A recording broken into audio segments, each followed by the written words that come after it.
Hello, hello, welcome everyone. Welcome back. Oh, I just remembered that great song from Welcome Back, Carter. Does anyone remember that TV show? That was a long time ago when there weren't quite so many channels or so many things to watch. Seems like yesterday. Yeah, for those of you that are trying to remember what I'm talking about, Welcome Back, Carter. That was I think it was like a New York inner city school setting. My And memory remembers it as Cotter. Mr. Carter. Hey, Mr. Carter. Mr. Carter was the uh, teacher The high school teacher in the Bronx, in the from Bronx. Brooklyn. Yeah, Might have been Brooklyn. yeah, I think so. I think so. Rorschach. Rorschach. Yes. Well, Vinnie Barbarino. Yes, that's right. Jenny. Hey, Vinnie Barbarino. Hey, that was John Travolta, right? Travolta. Yeah. Mhm. I'm writing this down. I wonder if that's still watchable. Oh, yeah. It's probably, if you watch it now, it's probably full of like sexism and racism. Yeah, I believe it's running on one of the syndicated channels for sure. Yeah. But it's interesting. There are some shows, if you look back, Mr. Rogers being one of them. And, people have been trying to break stereotypes, paradigms, you know, uh, in every form of media for time immemorial, trying to challenge status quo, what it means to be human. And I don't know, hopefully we're doing a bit of that here, just not as colorfully. Anyway, let's do an online chat check-in. What is the weather? Hello, Barbara from Texas. Good to have you back this week. I wonder what's going on in your weather, wherever you are. I'd love to see some chat because the weather has been kind of wild all over the, well, world. I was going to say the country. Are you safe? Are you cooking? Crazy hot. Are you? Yeah. I mean, with too many forest fires. Our temperature. Let's see what we've got. Heat. Toronto, cloudy. Nice. That's a nice break. Where are you, And Barbara? Carolina. Catherine, where in North Carolina are you? Can I ask? You want to I'm check? in King and I haven't used my air conditioning once. Oh wow. Are you? Is it near? The only thing I know is Asheville. I'm above Winston-Salem. What's the name of the town? King. Ching? King. King? She's typing it probably. Beautiful Maine day. Well, it is kind of. Ooh, Brian, you might get some rain. That'd be nice. In Maine, yeah, nice mild Maine. And Joni, what a nice haircut, if I may call attention. It won't go unnoticed. Very fresh and late summery. Yeah, that's good. Well, I think most all of us here have been around for this rodeo, but I'll do my typical preamble in case someone's watching this recorded and they're wondering what is going on and when are they going to get to something. So we are meeting weekly as much as possible with few interruptions. And it's intended to be a kind of community style gathering rather than just a straight up class with lecture only. So there's a little visiting at the beginning, and we usually have some teaching as a core feature, a theme. Then, depending on the week, most of the time we have questions and commentaries that just are shared in the whole group. And in some cases, and we may do this today, we break into small groups. And some people prefer no small groups, and some people love small groups. And well, we just try to mix it up so everyone mostly gets a little bit of everything. In some cases, we have prayers and sometimes guided meditations, and sometimes we just have all of it. Sometimes we have readings as well. So I have a theme for today, of course. And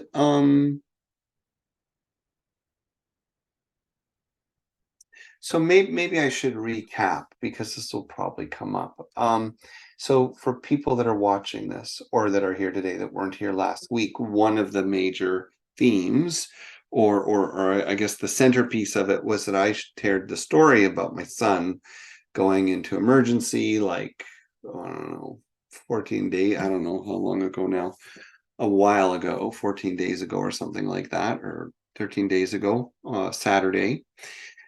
Not the last Saturday, the Saturday before. And then this crazy journey we had trying to figure out what was going on in his body. And there were fevers and infections and blood work and CT scans and MRIs and all this stuff. Anyway, it turns out that the climax of it all was that he had a bone infection, osteomyelitis. And the first thing they captured was the joint infection. So it's been kind of crazy. He did have to have 2 surgical procedures. First one was pretty simple. The second one was a little bit more than we expected, and he's got a bit of a Frankenstein ankle right now. But the good news for the update is just that he's doing great. And we just got home, like, I don't know, yesterday or the day before. And he's healing quickly and feeling good, and his pain meds are like way down to almost nothing, and he's just going to live on antibiotics for a few months. However, if you weren't there last week, then it's important to know that I think it was a very special group, and partly because I was feeling very raw and vulnerable. This was before his last procedure had happened, and they were still really not sure what they were going to find, and the whole thing just kind of yanked his life out of the blue. There was no accident or injury that caused it. And so I was just a bit exhausted, and also just feeling very sad for him about what was going on. And what came out of that was a lot of kindness and care from the group, a lot of people sharing their blessings, and some people sent me notes. And then we also heard some very powerful personal stories of things that people have gone through or are going through. And it's interesting because it connects to the theme today. And today's theme actually wasn't inspired by that, but it connects perfectly with that. Some of you know, and probably most of you don't, because I'm like the world's worst promoter, that I have a podcast. Like, have I even mentioned that ever? I don't know. So embarrassing. So I have a podcast. I don't know. I don't even know how many episodes there are. Well, there's probably a bunch. Like, Joni, do you have any idea? Because you've listened to some of these, like 24? I don't know. Yeah, around 20. Yeah, there's a bunch. And it's a lot of pretty interesting people. A lot of really interesting people. Some very profound sessions with some Indigenous people. We have a scientist in there, everything, psychics, HR professionals. And the theme is exploring, how do we create a new and better future that doesn't reflect the consciousness of the past, right? We're not just putting bandages on environmental and social issues, but we are genuinely moving to a consciousness of equity and inclusion and holism, a more integrated way of being human. So I had this interview that's not posted yet with this fellow who wrote a book called, oh my gosh, I've got to know this because I really love this book, The Owner's Manual to Life. Comes out in September. And people call him Michael Z. He's got a very long last name. So if you put in the Owner's Guide to Life, and he's done this very interesting book, and it's written in a way that I personally really like. Michael Z tells us in the interview he's 65. He's the trained, licensed marriage and family counselor, but he's also worked primarily as a business consultant for a couple decades or more. And a very smart, very articulate, very soulful kind of person. And the way he wrote the book is that he found 100 really powerful quotations. And so he shares the quote, and then he writes a couple of pages about the life lesson that it teaches. Very simple. But I have to say, and I don't say this about a lot of books, I find it like very clear, very practical, like I'm doing a little promotion here. And it just seems like someone who's really looked at life from a lot of sides. And the point is to say that out of 100 lessons, right, that are all everything from emotional to relational to business to health and so on, we started off by talking about what did he think was maybe the most important, if is there such a thing as a most important lesson, or is that like a trick question because it's different for different people at different times, right? It's almost like a kid's question. What's the most important of your 100? And he said very quickly, like, well, there definitely is one. There's one that stands out. And what I want to do is relate it to how I think of soul purpose and our conversations here. And he said that the simplest, most powerful practice, if he could recommend one over everything else, is helping other people. That's it. And even more broadly, you could say just being helpful, right? So that could be to nature, that could be the environment. But I want to take a little time and just dive right into this immediately. And then what I think I'd like to do, and you'll understand why, is we're going to move into some conversation, and then we'll come back to the big group, and we'll close with something like a prayer. And by the way, if you're not used to this, if you haven't been here much, you can interrupt anytime. All you got to do is unmute yourself and just say, hey, Jonathan, I didn't understand what you said, or say it again, or you were frozen for a minute, or whatever you need to say. But the reason why I wanted to bring this back to you as a group is because a few things. The first is that some years ago, actually, it was when I was writing this book, Return to the Sacred, I was also sort of naively asking the question, what's the most important spiritual practice? Or, what spiritual practice accomplishes the most? And what I discovered in my own research, or what I would call my research, was that generally speaking, that was too simplistic a question. And that depending on a person's personality or personal style or natural way of relating to the world and the self, there were really 4 categories of practices that seem to pervade the world over time. And they are practices that are more mental, like studying scripture or metaphysics. Meditation would count as mental. Practices that are more heart-based, and that would be more like community work, devotional practices, being a devotee of a guru or a devotee of God or something like that. Physical practices, which is more movement, maybe music, ceremony, yoga, tai chi. And you'll notice as I go through these that almost regardless of the tradition, we find these things arise. So even if it's Zen, and we're not supposed to do anything but sit, right? There's nothing, no rules, like no philosophy, like keep it really, really simple. Just empty your mind. It doesn't matter. If people are involved, eventually you get Zen chanting and robes and ceremony, like these faces of human expression, or these formats of human expression, find their way into spiritual communities wherever they are. They're in churches, synagogues, indigenous communities, and so on.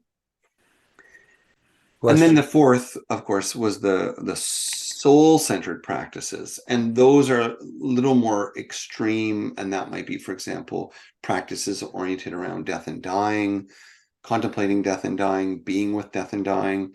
And I also include the life practice in that one, because actually I think that's more extreme than most of us are willing to admit, how hard it is to make every single experience your spiritual practice.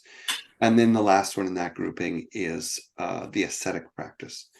And that's when you do without, right? So that's fasting and some of the more extreme things that people do in the name of spirituality and consciousness.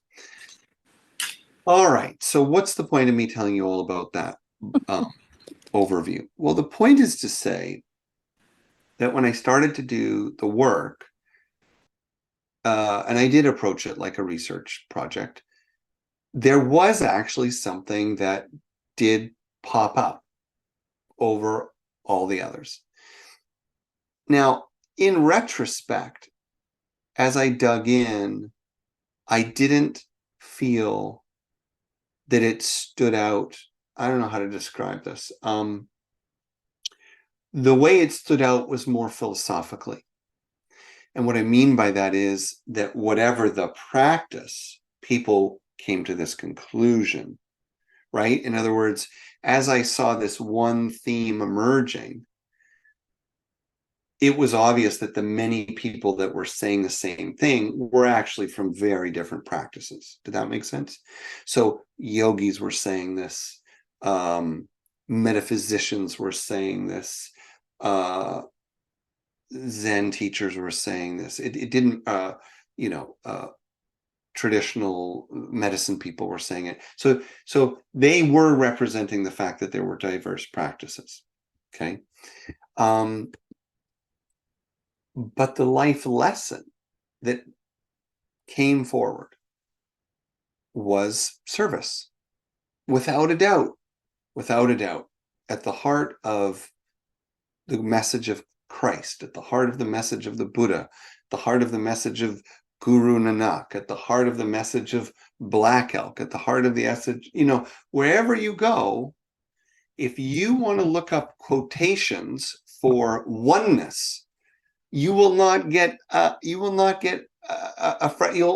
fraction of the quotations you will get for service. You want to look up God, it's a mess, right? You look up God, it's a mess. But you look up service, helping others, and it's like a laser, at least in my experience. So why does helping others continuously come to the fore? And when this fellow, talking about his book, said the same thing, and I had the experience with you last week, I thought, yeah, let's really look at this. Let's really talk about this. Now, an interesting, and this is not to, by the way, this is not to diminish gratitude or mindfulness. I'm not saying this is the best, but I'm saying there can be no contesting the fact that service shows up and shines through in virtually every human system. Now, does it get distorted so that people think of serving their community, but they want to kill the other community? Well, yeah, that happens because that's people. But the theme is there. And you could call it the golden rule, right? Do unto others as you'd have done to yourself. In fact, the golden rule is often quoted as one of the most universal principles. So what I want to go into now is a little bit about why this is such a critical spiritual practice. And we can also reflect a little bit on why, if it's so simple and clear, it doesn't happen. And then we'll get into our group stuff. So what we know now from evolutionary biology is that the collaborative impulse is actually, so we're gonna start with the physical and then we'll go to the metaphysical. The collaborative impulse is really a universal biological impulse, which means that wherever you look in nature, long-term sustainable success in the natural world always involves some measure of collaboration and mutual help. So I mean, we have a garden here where we live, for example, and very quickly we realized, okay, this kind of plant growing beside this kind of plant helps these plants want to be together. This kind of bee, this kind of wasp, if you kill them, are going to diminish the overall health of your garden. We know that forests thrive. Well, all ecosystems thrive through biodiversity. Well, it's easy to say biodiversity, but why biodiversity? Well, because they help, different species help each other, right? One cleans one and one feeds one. And even if one kills one or destroys one, it's still in a larger system of birth, death, and renewal, birth, death, and renewal. So a kind of groundbreaking article came out in Scientific American. Now it's probably 20 years ago, but it was a second look at the Darwinian story of evolution, and it was a deeper look at Darwin, and then they looked at some new science and studies, and all the findings were congruent, which is that survival of the fittest was not the core lesson in Darwin's Origin of the Species. It was a lesson, and it was a phrasing, but that more of sorry, I'm just quickly looking at the, oh, nice, I love that, Brian. But more of the content is actually about collaborative systems. And interestingly, many of you probably don't know, although some of you do, Darwin actually writes about love, the actual word love, as much as he writes about survival of the fittest and competition. So what this article revealed is that the most successful model that persists in nature over time is not competitive, it's collaborative. And that any system that endures, and any creature that has endured, so whether it's horseshoe crabs or they're 55 million years old, or sharks that are millions of years old, or whatever it is, they have learned how not to dominate their environment. They have learned how to collaborate and be useful in their environment, regardless of what seasons may show. And what I mean by seasons is, yes, of course, the lion hunts the antelope, and that appears to be a predator-prey dominance. But there's no question that, and you know, we all hopefully saw The Lion King. We all know that, you know, if we don't have the rain, we don't have the grass. If we don't have the grass, we don't have the antelope. If we don't have the antelope, we don't have the lion. And if we don't have the lion, then we don't cull the herd and often remove the sick or the weak or the aging. And so we do not ensure the vibrancy of that population. It's all synergistic. When we move to the human community, oh, and by the way, there's a great work done by David Sloan Wilson, who actually is one of my podcast guests, one of my early ones. And he is a part of an organization called Pro Social, which is worth looking up, and the Evolutionary Institute, two really great organizations to learn about if you like that sort of spiritual science kind of stuff. Although they don't really use spirituality, but it's obvious. So when we look at modern psychology, what research psychology is now telling us is that when people are feeling stuck, anxious, despairing, in some cases even depressed, generally when people are stuck in a difficult moment in life, helping others is one of the quicker routes to happiness and well-being. Now, the interesting thing about that is that happiness is often thought of as either a destination that we'll get to once we fix everything that's wrong, or we've learned that that's not really true, and we've just generally given up on happiness as something worth pursuing at all, right? We just try to be content or whatever that may be, try to be well. But the actual social science shows that helping makes us happy. When they look at studies of volunteersism, actually, there's tons of research on this. When they look at people in medical professions, social service professions, what they find, and yes, there's also burnout, and yes, there's also other issues, but what they find by and large is that these are professions with an incredibly high level of satisfaction, self-satisfaction in the work, helping others. And it translates into identity and resilience and a kind of way of being. Okay, so let's move to the metaphysical side of this, right? Hopefully we're all on the same page. I'm not really convincing you of anything you don't already know or believe, but hopefully just crystallizing it so that you might invigorate the helping consciousness in your own life, because that's really my intention, is to say, well, what could it mean for you? Like, what would a next step be? Now, interestingly, Brian, a regular friend of ours here, has mentioned that he's just looking to get involved in being a volunteer ambulance driver, EMT assistant. That's amazing, Brian, like really. And it's going to be challenging for sure. And you may see some things you don't like, but to know that in a moment of someone's crisis, you're going to help make sure that they're not waiting, that they are looked after, that their family doesn't sit scared trying to decide how they're going to get them. Because I know you're living in a non-urban area. It's a huge gift.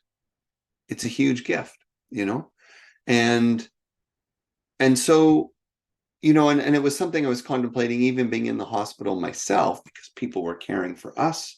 And I was noticing the people that cared for us like a job and the people that cared for us like a practice, you know, bringing their heart and their attention and their humanness to the care. But, you know, we also, or at least I tried to help my son understand how it's always a two-way street. Helping and healing is always a two-way street. So we're moving now into the more, hopefully, spiritual, philosophical side of all this.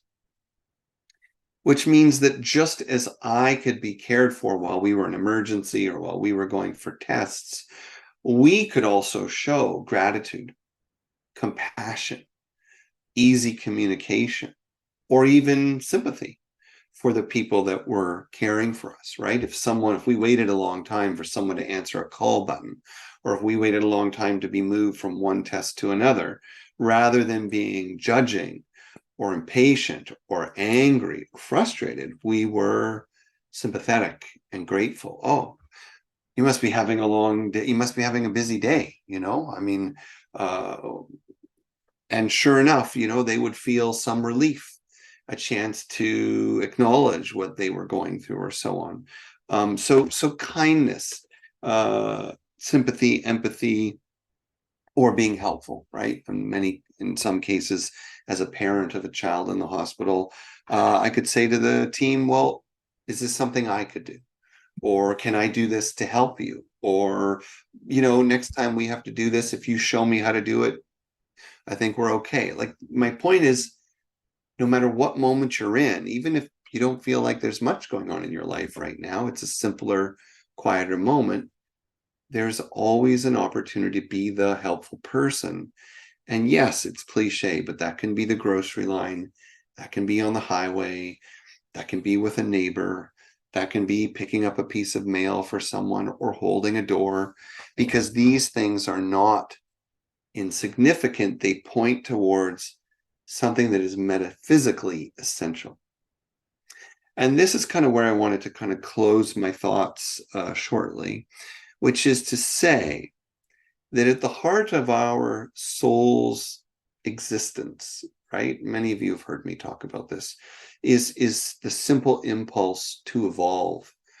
I think that we do that through learning, loving, helping, and being, right? Experiencing life fully. But interestingly, out of those four, I'd say that loving, learning, and being can very often become intellectual pursuits. Easy to say, harder to do.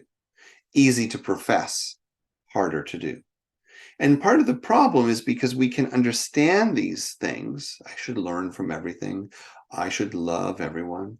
I should embrace everything, right? All that kind of thinking. But to feel it is very different. To experience it is very different. And when we humble ourselves to help, when we are of service with open heart and open mind, well, then we experience a chance to learn. We experience being loved. We experience the fullness of being. And experience is, you might say, the greatest transformer, right? What lies behind the metaphysical power of helping, I would say, is the realization of our interdependence, our interrelatedness. We realize how much we need each other, how much we share despite our radical differences. And oddly, in the act of helping, we are often recognizing difference, serving difference, addressing difference. But in that heart-centered helping, we find something beneath it all. We find connection. And I believe that connection is, that feeling of connection activates the living memory of our origin. The deep knowing in our body and in our heart and our mind and our soul that we are a family, that we are one living system, that we are ultimately individual expressions of a unit of whole. And that alignment is in itself healing. There's another biological principle, which is that if you want to heal a biological system, you connect it with more of itself. So if you want to heal a monocrop that used to be a rich forest or even a farm, you introduce its natural condition back, right? You bring what it naturally is back to itself, and very quickly it will prosper. And in a similar way, when we taste, feel the boundaries between us dissolving, the power of connection rising, it's not only the feeling of loving and being loved, it's not only the feeling of being worthy because someone shows that you're worth looking after or making an effort for, but I think it's really the memory of I think it's really the memory of our union.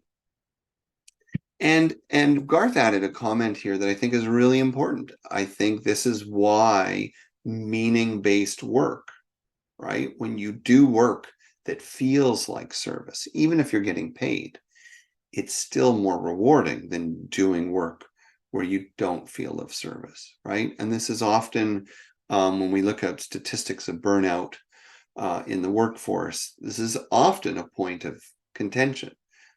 People feeling their work has no meaning. People feeling their work doesn't contribute. And this feeling of contributing, again, it's not a value. I mean, it may be taught as a value, but it's an experience to be a part of an interrelated whole. So I want to stop there and come back to our large group. And what I would love to do is take a little time And I mentioned this earlier, we don't all love the breakouts, and some of us really love the breakouts. But I think that to have your own experience of the topic, it's helpful to be able to share a story, right? And the question is, you can take it wherever you want, right? So let's just say we're going to have a little time in a little group, and then we'll come back to the big group. Of course, if you want to talk philosophically, you can talk philosophically. If you want to talk about something that's coming up, that's fine. But more specifically, the invitation is to reflect on an experience that you've had of helping or being helped that had a kind of lasting impression, transformative power, or even a spiritual quality.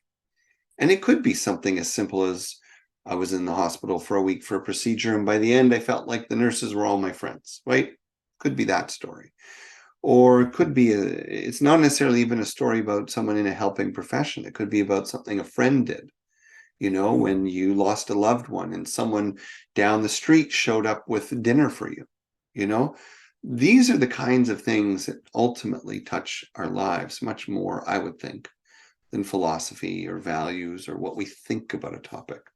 So I'm going to invite you to take a little time, and we're going to get into some breakout rooms. Oops. Hang on. Come on, breakout rooms. Oh, there we go. Okay, we should be able to have 2 or 3 people in every room. We're going to do 5 rooms. If you get into a room and someone's not there, hang on. I'll quickly juggle it around. And the question is simple. Can you remember or think of a story that illustrates the power of helping or being helped? And you can reflect on the lesson or the feeling or whatever you want. And there will be 2 or 3 people in each, and you will have about 10 minutes. That sound good? Okay. All right. Accept the invitation coming your way. If there's a delay, I will bounce you into a room where everyone is joining.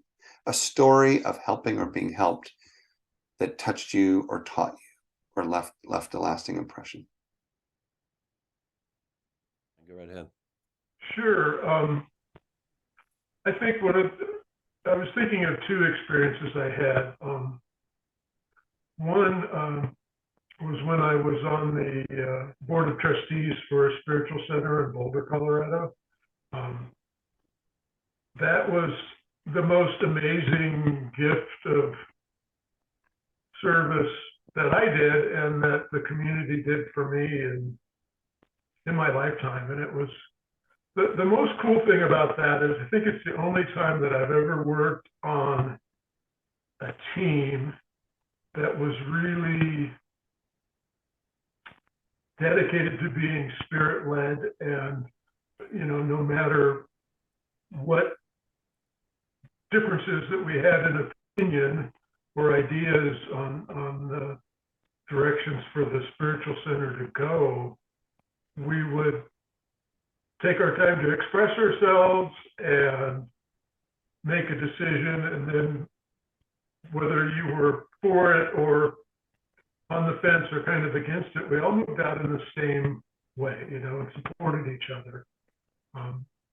So that was really cool to really be on a team that was spirit-led and really working towards the common good and doing some real good things in our spiritual community and the community at large. That was a very cool experience for me.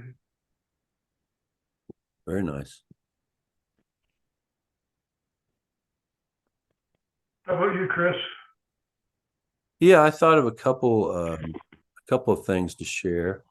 One was my niece was married 3 summers ago, I think it was. And I ended up being pretty instrumental in doing a lot of the just things that needed to be done and helping them prep. So there was a really nice, warm feeling. I mean, it was my family, it's my sister's daughter and so forth, but it was really nice. And the other one is, as I've shared a few times on this forum, I do a daily meditation group, and I'm one of the leaders for that group. And that's feels there's a lot of service element, as Garth had pointed out. It's not a paid thing, but even when you're doing something and able to feel a service element, it's very nice. Yeah. And good luck as the EMT. I hear that's quite the ride, so to speak. Great, you're doing that though. Kind of interesting, we have I live in a rural county in western Colorado, and Yeah, I know Ridgeway. I'm in Golden. Oh, you're in Golden? Yeah. Yeah, so I'm in Ridgeway, which is in Uray County. Yeah, I've camped there. I'm familiar with it. So it's, the full-time population of this county is it's a small county, but there's only 3,500 people in the county. But it's, pretty spread out and pretty, mountainous, and the closest hospital is Montrose. So best case scenario is you're a half hour from the hospital. So they're looking for volunteer ambulance drivers. I'm like, well, hell, I could drive. I'll be an ambulance driver. And then show up at training, and it's like, holy cow, this is like EMT light training. It's not driving ambulance, it's helping with everything from landing helicopters to traffic control to Wow. CPR and all that stuff. So I don't know, we'll see. I did one training, I got another one tonight, and then all day Saturday, and then ride-alongs. And to clarify, you said that's a volunteer position. yeah, they have volunteer in the county. I think there's 3 volunteer fire departments and 2 volunteer ambulance services, one in Uray and one in Ridgeway. Oh, nice. Yeah. So they just want you to volunteer for at least one 12-hour shift a week. So the shifts are 6 a.m. to 6 p.m. 6 p.m. to 6 a.m. I said, I'm too old to do 6 p.m. to 6 a.m. So Fair. I'm not ready for that. Mm. It'll be interesting, I mean, I'm not sure yet. I'm not sure whether it's my thing, but, the pay's the same whether I do it or not, right? Hey, it's So, volunteer. You can always leave anytime, right? Yeah, exactly. I'll finish the training, I'll do the ride-alongs, and, just kind of feel my way through it, let spirit guide me. You'll see and experience some amazing things. No question. But, I hadn't really thought about, I thought, oh, it's a good service to the community, but I hadn't thought about it kind of in the way Jonathan was talking about service today. Yeah.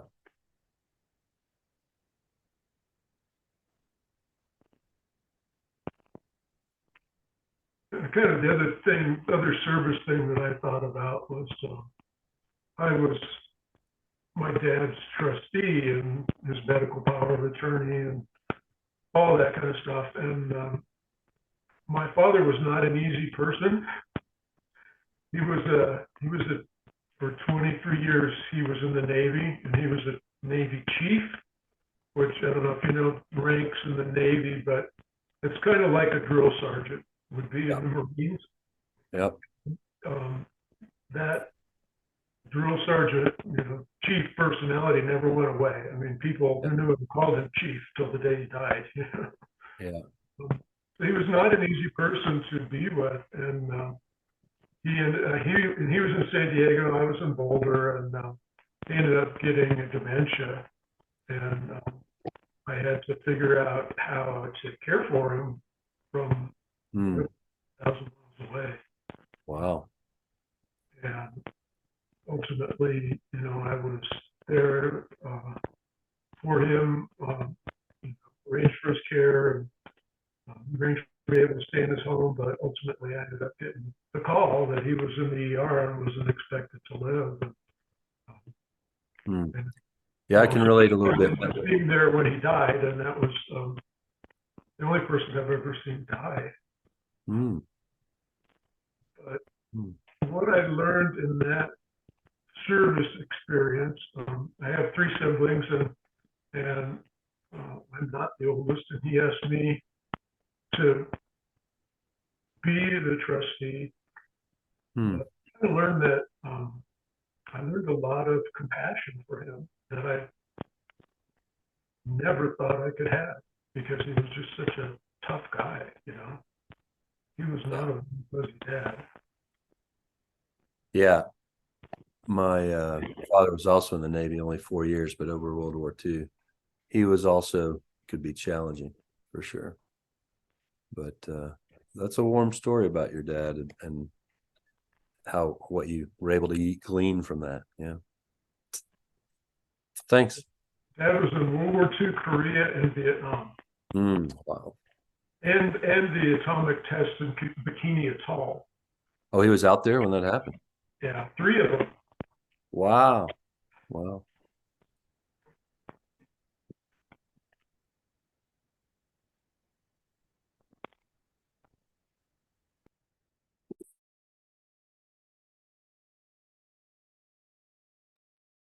Looks like we have others joining our room here. Hello.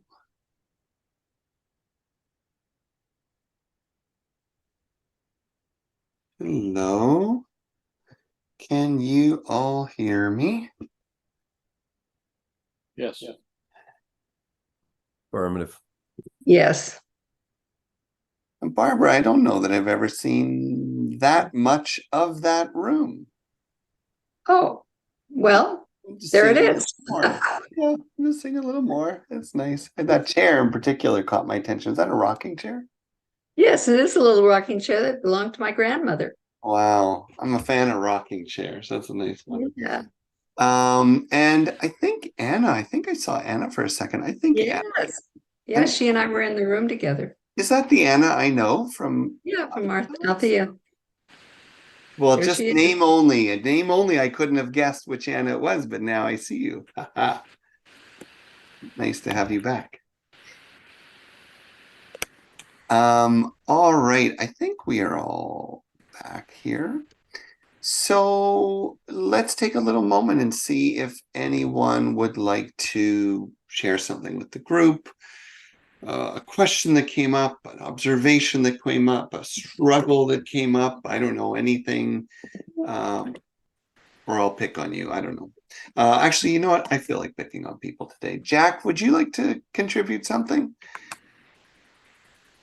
Either whatever, something you learned or valued, or something you agreed on or disagreed on. I had a big thought while you were initially talking, and one of those ones you pop in your mind, like, oh, that's really great, and then you have like 3 more thoughts. You're like, what was that thought I had? So I don't remember what that one is, but I think what you're talking about like the exchange and helping is just so real, and I've been thinking for many, many years that in some ways it's kind of the only not permanent, but like meaningful impact you can have. If you like have a theory, it could be disproven, or people can misunderstand it, or like language changes enough over time, things, ideas and works that people leave get really skewed, and physical things don't last forever. All those kinds of stuff is very like meaningful and wonderful, but really impermanent. And because it can be so alterable, it's kind of the conclusion I reached was I can't make sure it has the impact I want. So the only thing that makes sense to put more focus into is how you make other people feel and the impact you leave on people, because it ripples out and passes along, and the echoes of how we interact with each other show up so many years down the line. And there's a song that's gotten really popular on social media lately called Irish Eyes, and there's a phrase that's like, I'm a map of all of those who've come before. And I think that's like part of the value of putting so much focus on how you interact and impact others, which is kind of the fundamental of service to me. Wow, that was well said. I wish wish I recorded that. That was beautifully said. And one phrase that really stood out for me was just when you said it's the exchange. And what I took from that in that moment, why it hit me, and I'm just making notes. It's not what the helping is so specifically, how much, how little, who did what, but it's the sincerity, and it's the energy that's passing back and forth that becomes the imprint. You've reminded me. I've remembered part of the thought. What was the big thought? It's by nature to help somebody and interact with somebody in a way that's helpful. It requires an essential presentism. You have to meet them and interact with them as they are at right now and embrace it and accept it and work with that and work with you're at that moment where they're at that moment. And it's that forced presence of now that I think might be part of the magic.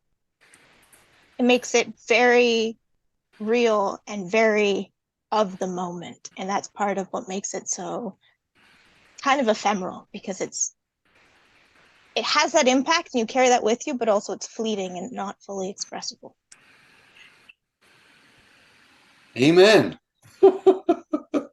I think that's right on. I think you put into words something I did not say nearly as well, which is that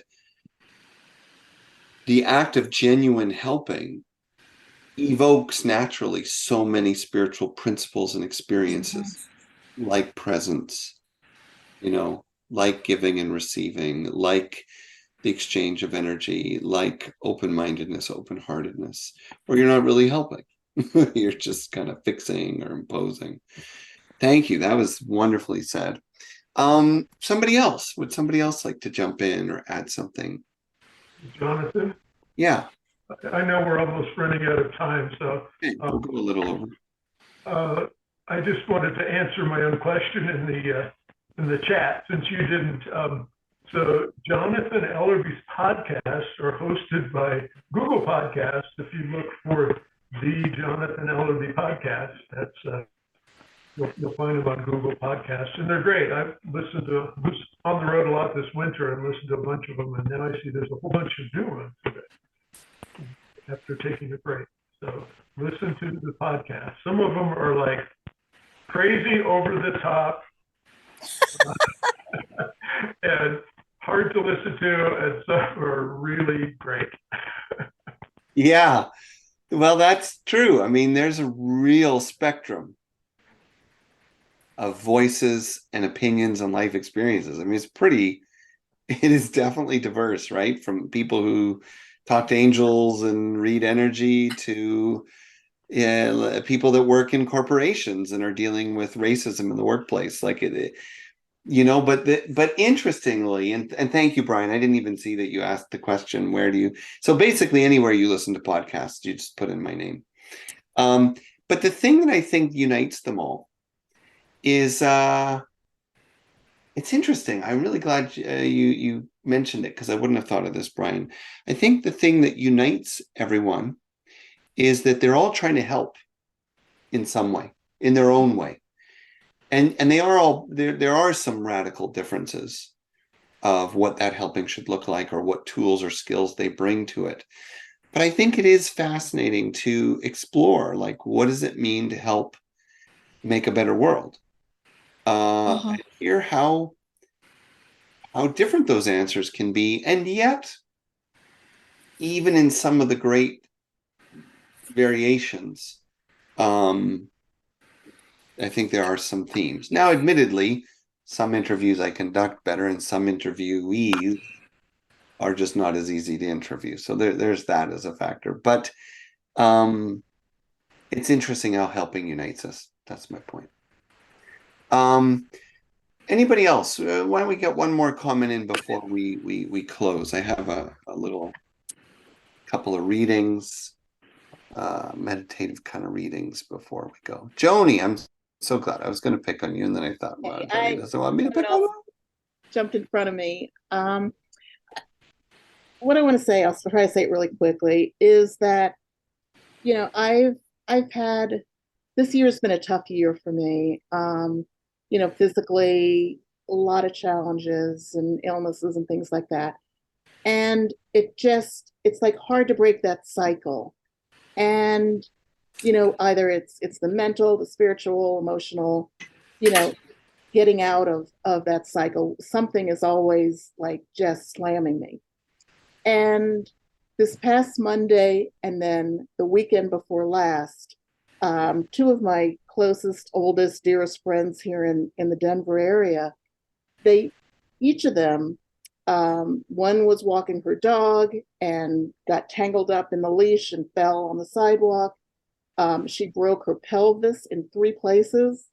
And, Wow. she's in the hospital, and it's going to be months. Her dog is going to be in doggy daycare for months, and, it's just a lot going on to get her, healed, get on the healing path. And another good friend of ours, she fell Monday and hit her head and her face. And I've never seen a boxer who looks as bad as her. I mean, it's just smashed, and she's in the hospital. And I wouldn't wish this on anyone, whether they're a friend of mine or not. But I gotta say that shifting into this role of service and caregiving and empathy and what I can do as a human being and as an energy practitioner and just someone with a big heart and loving these people so dearly has taken me out of this loop that I've been in. And I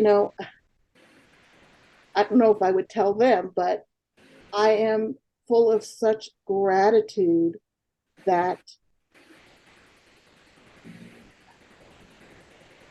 I'm present, I'm aware enough to know what's happening and seeing the changes and in me, and shifting from kind of this, even though I don't ever call myself a victim, but this mentality of like, I'm going to get through this, but man, everything is happening to me, to just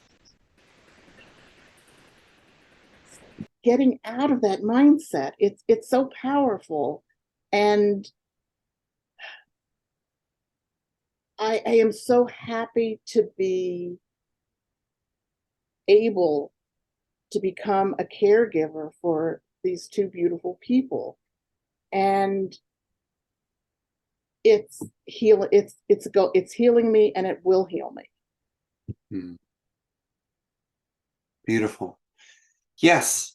And that ultimately, to come to a close and bring us full circle, when I told you about this interview I conducted that'll post who knows when.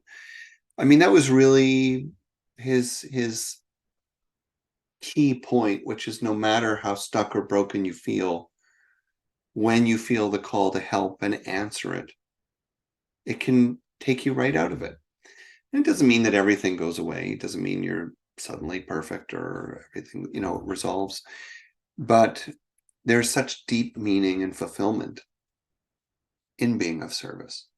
And we know that on a spiritual level, that unites us with our truth, our source. And then on a physical level, we know that kind of mental and emotional experience is so therapeutic for the body, because the chemicals that come with that kind of a feeling are so much more restorative than what comes with despair. So as always, we're finishing, and we just feels like we're getting started, but I'd love to share a couple of readings before we go. And both of them, some of you have heard a few times. some of you may not have heard either of them, but I think they should be familiar. And in case you haven't noticed, I almost prefer to read things multiple times than always find new stuff, only because I personally find it so hard to really get enough out of a reading the first or second or third time I hear it. So I'd like to start with the prayer of St. Francis, one simple version, and then finish with a poem that I've read many times from Return to the Sacred. And it's a poem that for me, feels like a prayer. So we'll just share those, and that'll be all for now. So if you choose, you may take a breath. You may choose this at a meditation. You may close your eyes, whatever feels like a good way to receive this. Saint Francis of Assisi calls, Lord, make me an instrument of your peace. Where there's hatred, let me sow love. Where there's injury, pardon. Where there is doubt, faith. Where there is despair, hope. Where there is darkness, light. Where there is sadness, joy. O divine Master, grant that I may not so much seek to be consoled as to console, to be understood as to understand, to be loved as to love. For it is in giving that we receive, it is in pardoning that we are pardoned, and it is in dying that we are born to eternal life. And we continue with this poem, story, prayer. I hear their cry, and I move toward the grasping heart. It often begins with fear. I step into a darkness, a fragile unknowing. I am lost in it. Everything I do seems small, but something pulls me forward, though I resist facing the truth before me. I see it there, without apology or shame. In the moment when I look into the face of it all, I catch a glimpse of the pain and hunger. Suddenly it's mine, more real than I can bear, and I will do anything I can to help. Reaching out, I'm not sure anymore who I'm trying to save. In the center of it all lives an infinite spirit, and it has swallowed me whole. A simple touch, and we know that each other is all we have to get through. And I need you more than you will ever understand. We are nothing without each other. No matter how estranged, no matter how foreign, no matter how many. When souls connect, only one remains. This is what you taught me. This is how the brokenness heals and helps us to be whole.